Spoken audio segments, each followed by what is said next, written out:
Shalom, shalom, bien-aimés dans le Seigneur, je vous salue. Aujourd'hui, nous allons répondre à une question qui a été posée, à savoir, est-ce que la crémation est-elle un péché lorsque on est un enfant de Dieu, lorsqu'on est chrétien, bien-aimé dans le Seigneur? Est-ce que le fait, quand un chrétien meurt ou un enfant de Dieu meurt et que son corps passe dans un crématorium, dans l'objectif de brûler le corps, de transformer le corps, cette matière qu'on appelle le corps, la tente de ce corps animal, bien-aimé dans le Seigneur, qu'on le transforme en cendre? Est-ce que c'est un péché ou pas, bien-aimé dans le Seigneur? Bon, nous allons répondre à cette question à la lumière de la parole, bien-aimé dans le Seigneur. Déjà, avant d'entrer dans les Écritures, bien-aimé dans le Seigneur, j'aimerais que vous sachiez une chose. J'aimerais vous faire comprendre une chose, c'est que le corps, l'eau et le sang, tel qu'il est dit dans 1 Corinthiens chapitre 15 verset 50, que la chair, l'eau et le sang n'hériteront pas le royaume. L'eau et le sang n'hériteront pas le royaume. Ce n'est pas cette chair-là. Ce n'est pas ça qui intéresse Dieu. Non. Ce n'est pas ce corps que nous avons ici. C'est juste une tente que nous avons pris pour marcher sur la terre. Mais ce qui est plus important, c'est ce qui est à l'intérieur. C'est ce qui est à l'intérieur. Bien-aimé dans le Seigneur. Parce que quelqu'un se passe incinérer, en d'autres termes, si un chrétien meurt et qu'il soit incinéré, en d'autres termes enterré, ou bien s'il passe par le crématorium, c'est-à-dire qu'il est brûlé, on transforme son corps en sang, ce n'est pas ça, ce n'est pas un péché. Ce n'est pas ça qui va faire qui va influencer sa relation avec Dieu dans l'éternité. Non. Je vais donner une écriture. Remarquez la création d'Adam. Dieu prend Adam. Dieu façonne Adam. Il forme Adam. Il tire la terre des eaux le troisième jour. Il prend une portion de la terre. Il forme Adam. Il a pris la poussière de la terre. Adam a été formé de la poussière de la terre. Remarquez ça. La poussière de la terre. Dieu a formé Adam. Mais remarquez, l'Écriture nous dit, quand Dieu a formé Adam, Adam n'était pas encore un esprit vivant. Je m'attelle dessus. On va lire l'Écriture. Genèse combien? Genèse. Alors, Genèse chapitre 2 à partir du verset 7. L'Éternel Dieu forma l'homme de la poussière de la terre. J'aime ça. Bon, vous remarquez que Dieu a formé l'homme de la poussière de la terre. Quand Dieu a formé Adam de la poussière de la terre, Adam était informe et vide. Adam, c'était toute une terre qui était informe et vide. Qu'il fallait que Dieu donne la vie à cette terre. Il fallait que Dieu donne la vie à cette terre qui est Adam. Bien-aimé dans le Seigneur. Mais comment Dieu doit faire pour que Adam ait la vie? Remarquez, l'Écriture nous dit, il souffla dans ses narines un souffle de vie et l'homme devint quoi? Un être vivant. Bon, nous comprenons que ce qui a fait que Adam ait la vie, c'est le souffle que Dieu a mis dans les narines d'Adam.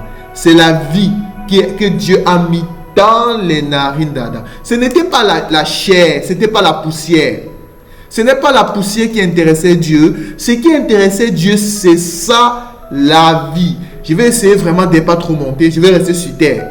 Pour répondre à la question, je ne vais pas trop aller dans la révélation. Je vais rester sur terre.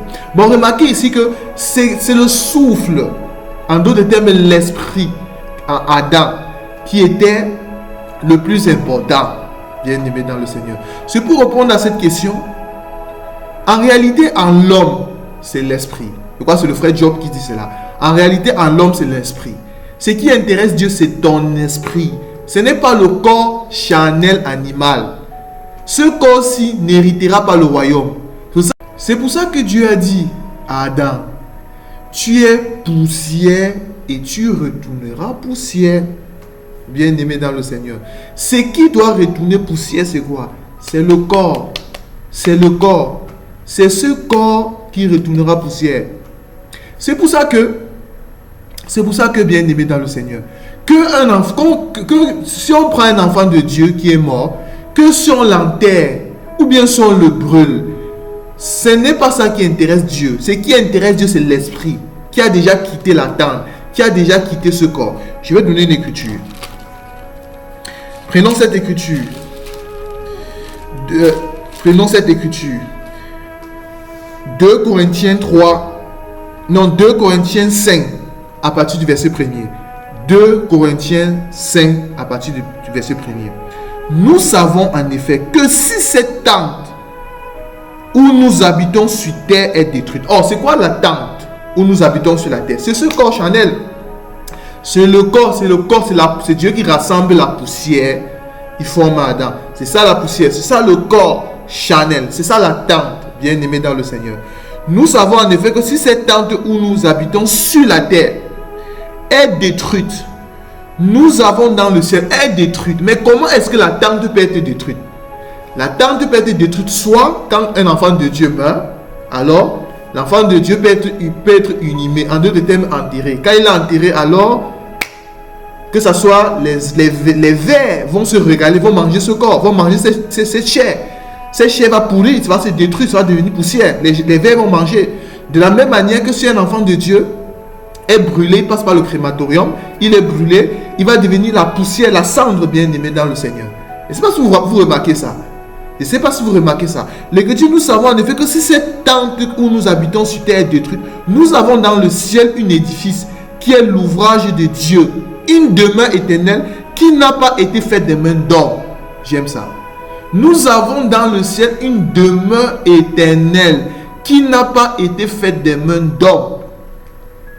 Mais si on posait la question, c'est quoi la demeure que le frère Paul nous parle ici là? C'est Jean 14, verset 1er.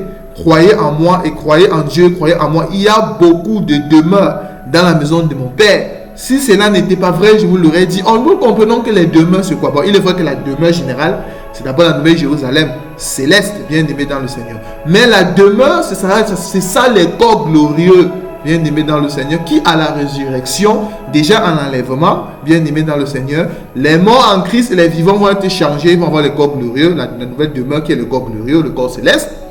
Également, bien aimé dans le Seigneur, cette demeure-là, c'est ça les corps, les nouveaux corps qu'on aura. C'est pour vous expliquer que la crémation n'est pas un péché. La crémation n'est pas un péché pour un enfant de Dieu. Un enfant de Dieu, que tu meurs, qu'on t'enterre ou on te brûle, ou même si c'est un animal, même si vous êtes dans un avion. Imaginez, passez un exemple palpable. Question, si un enfant de Dieu qui craint Dieu et qui entre dans un avion et que l'avion se crache, l'avion tombe dans l'océan et que par exemple il y avait un requin qui passait là-bas et que le requin mange l'enfant de Dieu, le requin le mange, est-ce que cet enfant de Dieu, c'est pareil, on ne l'a pas enterré mais le requin l'a mangé. Mais le requin a mangé quoi? La tente, il a mangé le corps charnel parce que c'est la chair. C'est la chair. Il a mangé ça. C'est pas différent de la chair du poulet, de la chair du lion, du bœuf, c'est pas comme vous voulez. Mais le requin ne peut pas toucher l'esprit. L'esprit, c'est ce qui intéresse Dieu. Bon, c'est pour répondre que la crémation n'est pas un péché pour un enfant de Dieu. Non. C'est un choix. C'est le choix de tout un chacun. Un enfant de Dieu peut décider que j'ai envie de passer par la crémation. J'ai envie de ne pas passer par la crémation. Ce n'est pas un péché. J'ai envie d'être enterré. J'ai envie d'être brûlé. C'est comme il veut. Ce qui intéresse Dieu, ce n'est pas le corps charnel. C'est l'esprit qui intéresse Dieu. Bien aimé dans le Seigneur. Vous remarquez ça? Et si nous prenons le verset 2. Aussi nous gémissons dans cette tente, demeurant revêtu notre domicile céleste. Or, le domicile céleste, c'est quoi? Ce sont les corps glorieux qu'on aura. bien-aimés dans le Seigneur. Si du moins nous sommes trouvés vêtus et non pas nus. Je vais prendre une autre écriture. Si je prends 1 Corinthiens chapitre 15. 1 Corinthiens chapitre 15 nous dit la chose suivante. Je vais prendre cette écriture. Alors, je vais prendre l'écriture 35. Mais quelqu'un dira, comment les morts ressuscitent-ils? Et avec quel corps reviennent-ils? Insensé, ce qui est sémé ne reprend point vie s'il ne meurt. Bon, c'est quand ce corps va mourir qu'on va prendre, on va revêtir le nouveau corps. Et ce que tu sèmes, ce n'est pas le corps qui naîtra, c'est simplement la graine de blé peut-être ou de quelle autre semence. Puis Dieu lui donne un corps comme il lui plaît. Et à chacun semence, il donne un corps qui lui est propre. Toute chair n'est pas la même chair, mais autre est la chair de l'homme, autre est celle des quadrupèdes, autre est celle des oiseaux, autre est celle des poissons. Il y a aussi des corps comment? Célestes et des corps terrestres. J'aime ça.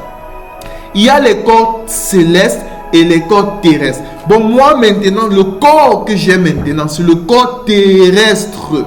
Mais après l'enlèvement, quand je vais mourir, si je meurs maintenant, avant l'enlèvement, je vais aller me reposer dans le sein d'Abraham, parce que je le crois. Je vais me reposer dans le sein d'Abraham, le lieu de repos. Mais après, quand l'enlèvement va arriver, je ne peux pas monter avec le corps terrestre.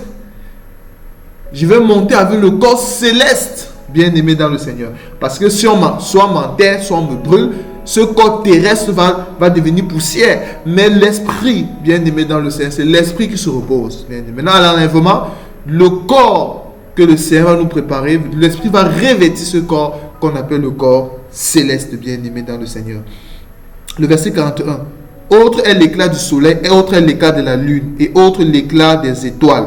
Même les étoiles diffèrent en éclat d'une autre étoile. Ainsi est-il à la résurrection des morts. Le corps est semé corruptible, il ressuscite comment? Incorruptible. Il est semé méprisable, il ressuscite glorieux. Il est semé infime, il ressuscite plein de force. Il est semé corps animal et il ressuscite corps spirituel. S'il y a des corps animaux, il y a aussi des corps spirituels. Bon, ça c'est un corps animal que nous avons. Mais le corps spirituel, c'est la résurrection, bien aimé dans le Seigneur. C'est pourquoi il est écrit, le premier homme Adam devient une âme vivante et le dernier Adam devient un esprit vivifiant. Mais ce qui est spirituel n'est pas premier, c'est ce qui est animal. Ce qui est spirituel vient ensuite, bien aimé dans le Seigneur. C'est ça, pour le verset 52. Le verset 52, voici je vous le dis, je vous dis un mystère. Nous ne mourrons pas tous, mais tous nous serons changés. En un instant et en un clin d'œil, à la dernière trompette, la trompette sonnera et les morts ressusciteront incorruptibles et nous serons changés. Car il faut que le corps corruptible révèle l'incorruptibilité et c'est le corps mortel révèle l'incorruptibilité. Lorsque ce corps corruptible aura revêtu l'incorruptibilité et ce que le corps mortel aura revêtu l'immortalité, alors s'accomplira la parole qui écrit: la mort a été engloutie dans la victoire. Bon, bien aimé dans le Seigneur, la crémation n'est pas un péché pour un enfant de Dieu. Un enfant de Dieu peut décider: oui, quand je veux mourir, je veux qu'on m'enterre, je veux être inhumé, enterré. Ou comme un enfant de Dieu peut dire: lorsque je veux mourir, je veux qu'on me brûle, bien aimé dans le Seigneur. C'est pas ça qui importe. Ce qui importe, c'est ta marche dans le Seigneur, c'est ta crainte dans le Seigneur. Si tu sais mourir en Christ, c'est le plus important.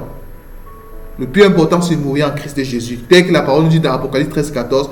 Dans Apocalypse 14, 13, autant pour moi, il est dit: et j'ai entendu dans le ciel une voix qui disait: bienheureux ceux, les morts qui meurent dans le Seigneur, car ils se reposent de leurs travaux et les œuvres les suivent.